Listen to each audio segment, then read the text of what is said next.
You did see a game number 1. Again, it was Combine Hardpoint. We're going to be looking forward to game 2. S&D, Search and Destroy, a staple of the Call of Duty esports community. It is going to be played on Hunted. Now, Hunted is a big game hunting lodge. It's situated beneath a waterfall in the lush mountains of Ethiopia, where rugged terrain opens up the long sight lines and a stealthy underwater pathway.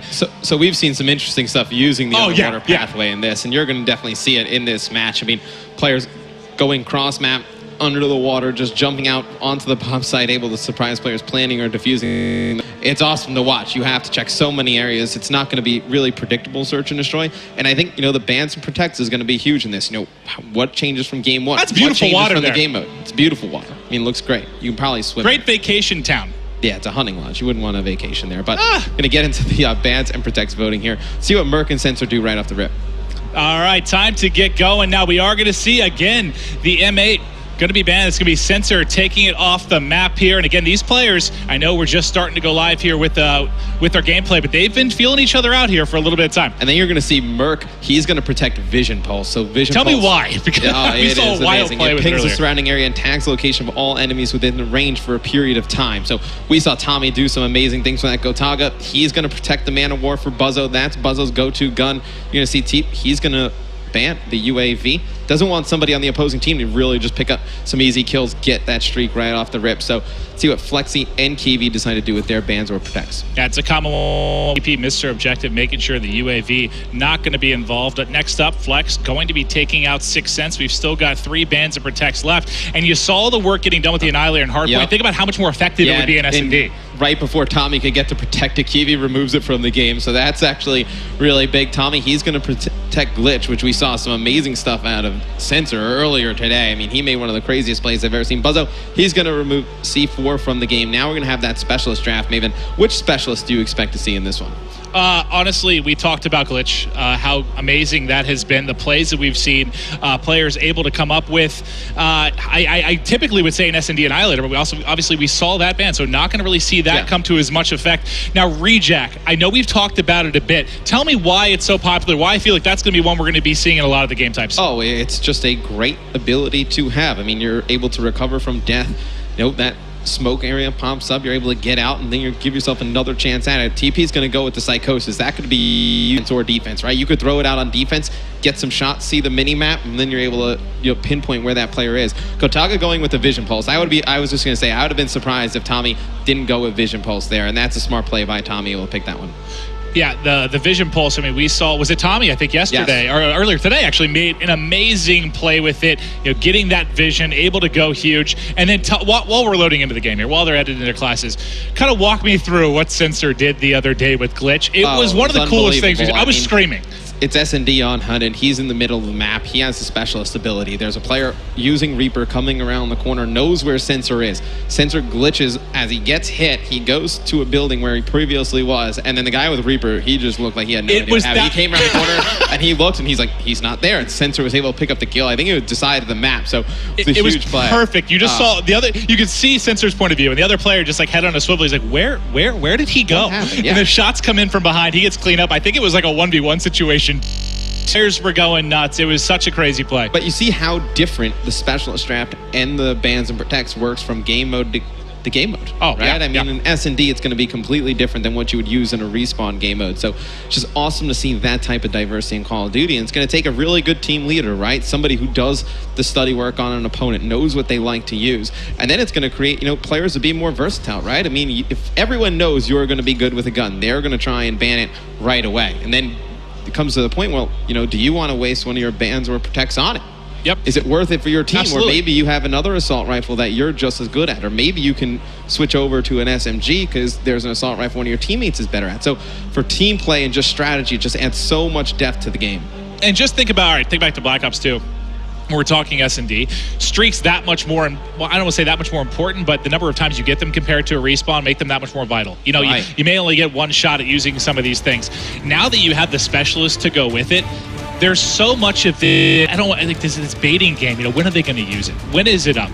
There's so much more dynamic you use it and lose the round. That is huge. Oh, yeah. You need to win the round. You use those because it's huge for your team. We're going to jump right into the game. It seems like Merc busting out the sniper rifle here. I mean, we have to start with Merc, right? Yeah, I mean, when somebody's rocking the sniper rifle, got to show that action.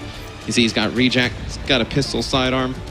What's he running for perks? He's got overclock, fast hands, primary gunfighter as well, so he's going to have 3 attachments there. Dead silence back. You need it in SND with those footsteps. And see what he's going to do off the rip. He's going to go to this left side. I saw them doing this earlier. Maybe watch this. They're going to cover for Tommy as Tommy is going to try and run on the wall on the side of that bridge and get to the opposing side of the map. Catches Gotaga off guard there. And that's incredible. Great stuff there. They're worried about the sniper of Merc. And then a lot of times where we've seen engagements here, as can he get a second? No, going to get tagged up. Hit markers for days. A lot of these pushes, a lot of the engagements has been coming kind of by that.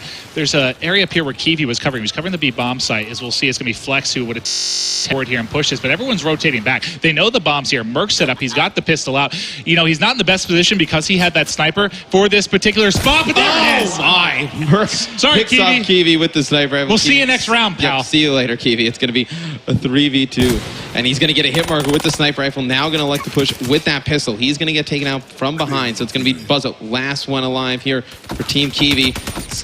It's going to be a round one. Tagged up in Team Teepee. They take game 1. They're looking strong here in game 2, and you got to love that push by Merc and Tommy. You had them on the lower side of the minimap. Merc covering with that sniper. You called it perfectly. Tommy's going to use this wall run, get up close and personal, picks up the kill. Anything else that really stood out for you in that round other than Merc ripping off the pace of poor Kivi? No, welcome to Germany, Merc. Yeah, that was an amazing shot right there by Merc.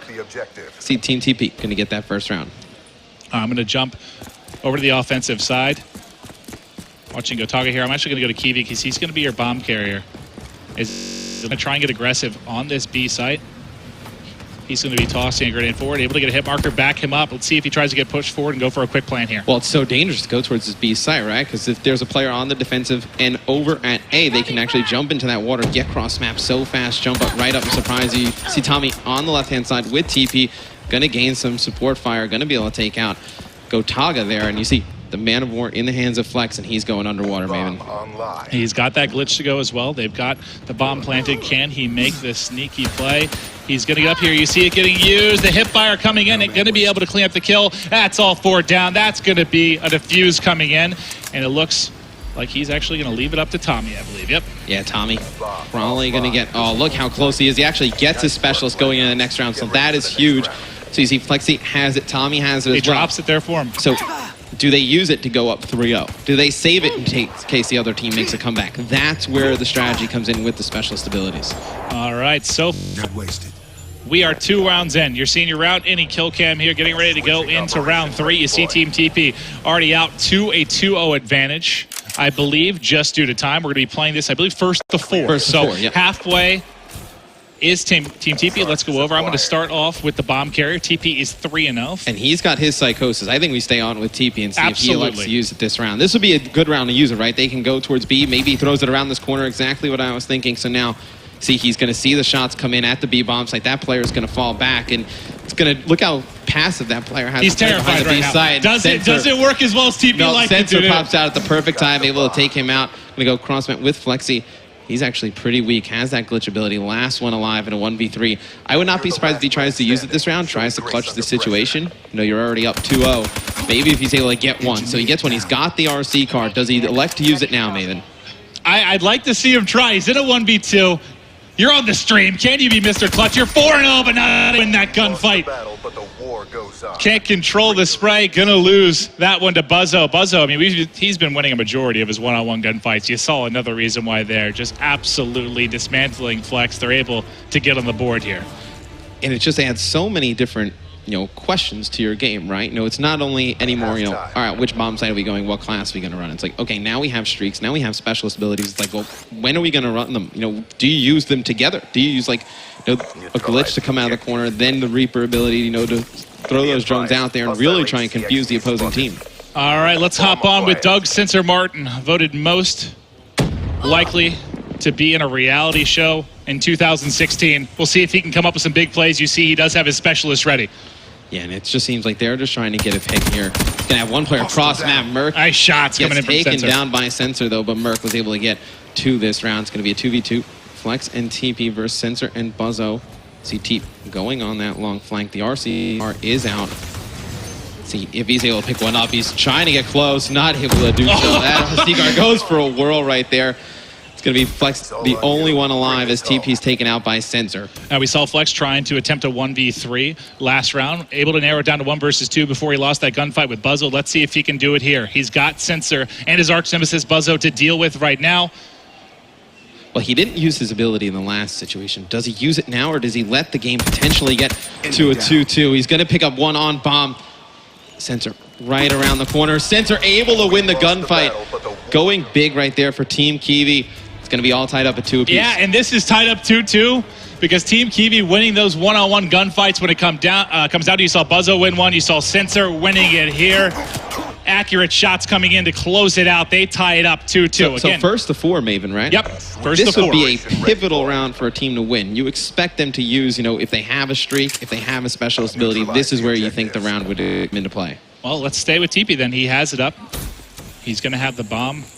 No, actually, I'm sorry. Bomb is going, or switch over to Teepee. He's going to have the bomb. We'll actually stay with Flex, though, because he hasn't used it yet. He's held on to it for several rounds now. Is this something you use early, or you wait for that one-on-one, maybe 2v1 situation? I mean, that glitch ability, you want to use it when you feel like you're going to die in that gunfight. He's going to come directly to the right-hand side of Buzzo, able to pick him up. So huge first blood right there. He's going to get shot from behind. Didn't have an opportunity to use his ability. That's what I was wondering. As soon as I saw that player flanking on the minimap, I was like, is he going to try this out? Sensor has his as well. So if he gets pushed by the second player, maybe he decides to use it. TP too fast, though, out of the water.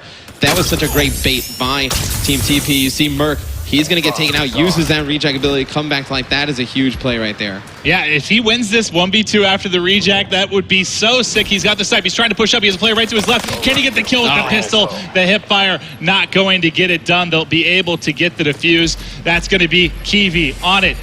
And that was, what, a 2-0 lead for Team Teepee? Yeah. Now back to the back rounds here for Team Kivi. They're one away from closing it out. Flexi doesn't use his glitch ability. Merc burns his right there, burns his rejack. Now, Team Teepee doesn't really have much to work with. I believe Sensor still has his specialist abilities, so if they want to, they can really kind of go for the kill this round and put this game away. Well, that's what you're talking. That's what we were talking about earlier. Kind of, you get that lead. Do you want to use them early and just shut them out? Just snowball this, close it out. They decide not to. They decide to save them for these clutch moments. Different teams will have different mindsets on when to use these things. There won't be a right way. There won't be a wrong way. It's just kind of player preference. And you see Buzzo has that Reaper ability, going to bust a sniper rifle out. And this is going to be great because he's going to be able to just throw those drones out there and then just be able to poke out with the sniper rifle, pick one player off. We'll see if he's going to be able to get eyes on anyone. I believe across the way is going to be Merc. He hasn't got a line of sight on him yet. It's actually Merc that's going to be using the wall climb. He's going to try and get up, comes in the window, not able to win the gunfight. He's going to lose that one. You got to love the bit of parkour there coming out of Merc trying to get forward. It's going to be Sensor able to win the gunfight. They have a 4 versus 2 advantage right now. If they can win this round, they'll be able to take game number 2. Watching Sensor, he's getting forward. I'm going to switch over to Kivi, the bomb carrier. He needs Sensor to get them. But he's got an RC car as well. So Kivi's got streaks, has the specialist. His team is in a much better spot to win this game. And look how sneaky TP is right now, Maven. Don't want to spoil it to 4v1. Oh, he's going for the ninja defuse right there. Gets taken out. You got to try it, right? Yeah, you got it. You're in the 1v4. TP tries to sneak the ninja, and unfortunately, Kivi set up. Too smart, ready to close it down. Picks up he had his psychosis ability. Maybe would have been able to throw that out on bomb, get one player to just run over there, just maybe shoot at it, catch somebody off guard. Might have been the time to use it right there. But a 1v4, really, nothing you could do about it.